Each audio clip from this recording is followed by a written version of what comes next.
Welcome to the deep dive. Today, we're taking a really critical look at how professionals handle extreme pressure. We are. Specifically, we're focusing on the tactics and the priorities you need for those high-stakes decisions. Exactly, like the ones in the MSRA situational judgment test framework. So let's just, set the scene. Go on. You're the junior on call. A red alert bleep goes off, critically ill patient, obs are crashing. A classic scenario. Well, you're also in this high-tension meeting where a colleague has just raised a serious safeguarding concern about another patient. You physically cannot do both at once. Right. How do you decide what happens right now and what can be delegated safely? That is the quintessential professional dilemma, isn't it?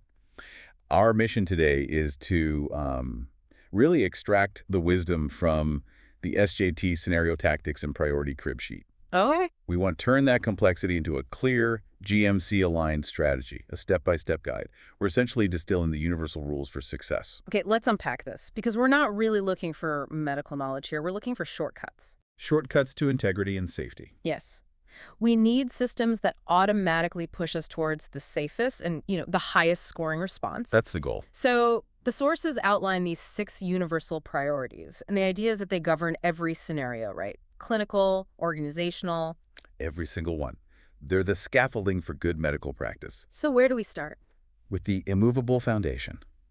Priority 1 is always immediate safety first. Okay, define immediate safety. We're talking about time-critical harms. So your immediate ABCDE assessment, tackling sepsis or stroke windows, securing a scene. Things that can't wait a minute. Not even a minute. This also includes ongoing safeguarding harm or dealing with an acute loss of mental capacity. If you delay safety, no other action can really compensate for that. That makes perfect sense. Safety first, but then what? Because I think once that immediate risk is contained, the #1 mistake is trying to do everything alone. Precisely. And that leads us straight to priority 2, early escalation. To the right senior or team. The right senior. That phrase is so important. It could be the registrar, the consultant, the nurse in charge. Or even the site management team. Yes, or the safeguarding team. It depends on the crisis. Escalation is a safety mechanism. It is absolutely not an admission of failure. Right. And then, immediately tied to that is priority 3, creating capacity. Yes. Because if you spend 5 minutes stabilizing a patient, but then you're just buried under non-urgent admin, you haven't really solved the problem. You're just kicking the can down the road. Yeah. Capacity creation means delegating safely, and that means clear instructions, ensuring competence. Or, what about bleeps? Or politely but firmly diverting non-urgent bleeps so you can focus. And this is exactly why the SJT focuses on these things, isn't it? It all links back to the GMC. Directly. The highest marks are inherently tied to actions that reflect GMC values: candor, fairness, dignity, and above all, patient safety. So if you're faced with conflicting priorities, And you will be. The hierarchy is rigid. Patient safety and dignity are never, ever compromised for organizational throughput or, arbitrary targets. so if an option suggests sacrificing safety to clear your admin tray, It's a low-scoring option. Right. Every time. okay, theory needs tools.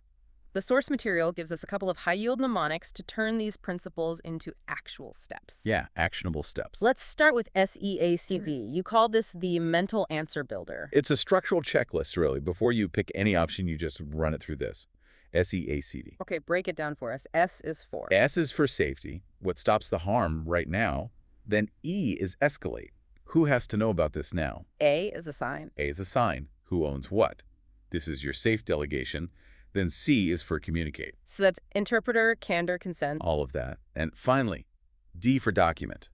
Using things like ODT and structured handover, if you trace your action through those 5 pillars, you know you're on safe ground. That brings us to documentation, which can feel like an afterthought, but here it's clearly a high priority. It's a safety action in itself. The source gives us this brilliant little template called ODT. How does that formalize a plan? ODT is just essential for clear, safe planning, especially when you're delegating or going off shift. It stands for owner, deadline, and threshold to call. Can you give us an example? Sure. Instead of saying, "Can you just keep an eye on Mrs. Jones?" Which is vague. And pretty unsafe. Very unsafe. You document and you state, owner, Nurse Patel to review observations, deadline, within 30 minutes, threshold. If the new WS2 score increases by 2 points or SATs drop below 94%, call the registrar immediately. Wow, that's a powerful distinction. It shifts it from, vague hope to measurable safety. It makes everything explicit. Okay, let's talk about instant rewards. When we scan the options, what are the auto green flags? The phrases that signal a high-scoring choice. You're looking for immediate executable action, things like attend and review now, or begin protocol, or treat X per guideline. So active verbs, doing something. Exactly. Also, calling the appropriate senior. Not just call for help, but call the registrar, or contact the consultant, or refer to the safeguarding team. Specificity matters. And there's a huge emphasis on using professional resources, right? Yes. Two other big green flags. One is using a professional interpreter, and the option often specifies not using a family member. And the second one. Initiating a same-day safeguarding referral. These actions show that you are prioritizing professional standards and legal duties over convenience. Okay, let's switch gears a bit and talk about the structure of the test itself, the rank 5 scenarios where you have to order actions from best to worst. This is all about a strict rational ordering. Moving from life-saving down to administrative. Exactly. The rank 5 ladder is dictated entirely by time criticality and the potential for irreversible harm. So what's always at the top? Number 1. Life or limb-threatening actions, always. Your ABC management, initiating the sepsis 6, dealing with the stroke thrombolysis window, managing acute hyperkalemia, that's rank 1. And number 2. Next are your risk-containing enablers. So, escalating to the reg, initiating isolation for infection control, or making that formal safeguarding referral, they contain the risk. Okay. Then comes core communication. Correct. Dealing with consent, performing your duty of candor, arranging that professional interpreter. Followed by documentation and coordination. Yes, your structured handover, or documenting the plan using ODT. Which means admin is always. Always last. Completing non-urgent discharge letters or routine audit paperwork. Dead last. That clear hierarchy really helps. But what about the one everyone dreads, the no perfect option playbook, all 5 choices look bad? Where do you find the high score then? This is a test of professional integrity. When the options are all terrible, you have to choose the path of harm minimization plus transparency. Okay. So you look for time-limited plans, early escalation to manage that risk, and crucially, documenting your rationale for the imperfect choice you're making. So it's about doing what is absolutely necessary now while planning to fix the deficiency later. Exactly that. You might get proportionate consent now because it's life-saving, but you document that you'll have a full discussion once the patient is stable. You stabilize, you escalate, and you record your lawful basis for what you did. Now for the opposite end of the spectrum, the auto red flags. What are the instant score killers we have to avoid? These are actions that just fundamentally compromise safety, honesty, or professionalism. They are guaranteed low scores. Give us a list. First, delay. Phrases like, wait and see, I'll check in later today. Any prioritizing of a routine task over a time-critical one. Number 2. Abdication. Delegating beyond competence. Ask the HCA to monitor a patient with sudden chest pain. That requires immediate medical review. That's a big one. What's next? Dishonesty or poor candor. Publicly blaming a colleague. Editing notes retrospectively. Promising secrecy in a safeguarding case. All huge red flags. The idea of editing notes retrospectively is just chilling. That's not just a low score, that's professional misconduct territory, isn't it? It is. The GMC requires integrity. Your notes are a factual, contemporaneous record. Any attempt to change them to cover yourself undermines trust and transparency. It scores extremely poorly.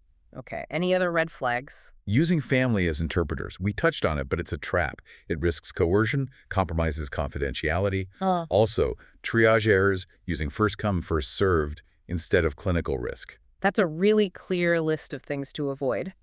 Let's tackle that final challenge. Multiple good options. Nice. You have 2 urgent, seemingly necessary tasks. You can only do one first. What's the critical filter? How do you prioritize? The filter is actually quite simple. You ask yourself, will irreversible harm occur if this specific action waits 15 to 30 minutes? Oh, okay. That helps you distinguish between something that's urgent for the organization versus something that is urgent for life preservation. Let's get a couple of those tiebreakers in practice. What about safety versus communication? You almost always pick safety first, then communicate. However, good. there is. This flips if communication is the critical enabler of safety. For example, if you need an interpreter immediately, to get urgent, lawful consent for a life-saving procedure. Then the interpreter moves up the ladder. It does, because without it, you can't act safely and legally. And what if we have two genuine, immediate safety actions competing against each other? Then you have to choose the one that prevents the fastest, most severe deterioration. The sources give a great example. Treating severe hyperkalemia, say a potassium of 6.5. Right. That ranks higher than chasing a routine CT scan result. Why is that? Because the high potassium is an immediate, fast-deteriorating cardiac risk. The CT result is important, but it's usually manageable within a slightly longer window. You always prefer the option that stops the quickest, most irreversible harm. To round this all off, you talk about deploying a 10-second ethics ping. What are the 3 non-negotiable rules for those ethical or legal scenarios? Okay, 3 quick-fire rules. 1, safeguarding. If there's risk of harm, you share information without consent. You record your lawful basis, and you make a same-day referral. You do not delay safeguarding. Got it. 2, candor. If something goes wrong, you are transparent. You tell the patient, you apologize, you explain the next steps, you record the conversation, and you report the incident internally. That's through the LFPSE or PSIRF systems now. And number 3? The Equality Act. Reasonable adjustments, like those under the Accessible Information Standard, are a requirement. They're not optional. Perfect. Let's summarize. Okay, to bring it all together, this deep dive shows that success really relies on a disciplined structure. If you remember nothing else, remember these 3 core takeaways. Go for it. First, immediate safety and early escalation must always override admin, convenience, and non-critical communication. Number 2. Second, use the mnemonics, SEACD and ODT. They structure your decisions and help you document clear, safe plans. And the final takeaway. The highest scoring responses reflect GMC integrity. That means candor, transparency, and a total rejection of unsafe shortcuts like abdication or editing notes. So what does this all mean for you listening? It means that the SJT is testing much more than your ability to manage a patient. It's testing your professional character. It's assessing your commitment to safety above everything else, and your discipline in documentation and safeguarding patient dignity, especially when you're under intense pressure. Absolutely. Mastering these frameworks means you're ready to be that responsible, safe professional that GMC expects. And if you do need more detailed scenarios, more guidance on integrating these frameworks, especially for practicing those rank 5 scenarios, we highly recommend checking out the extensive resources available on MSRA.com. They're a fantastic resource. Thank you so much for sharing your sources with us for this deep dive. We hope you feel far more prepared for those high-stakes dilemmas.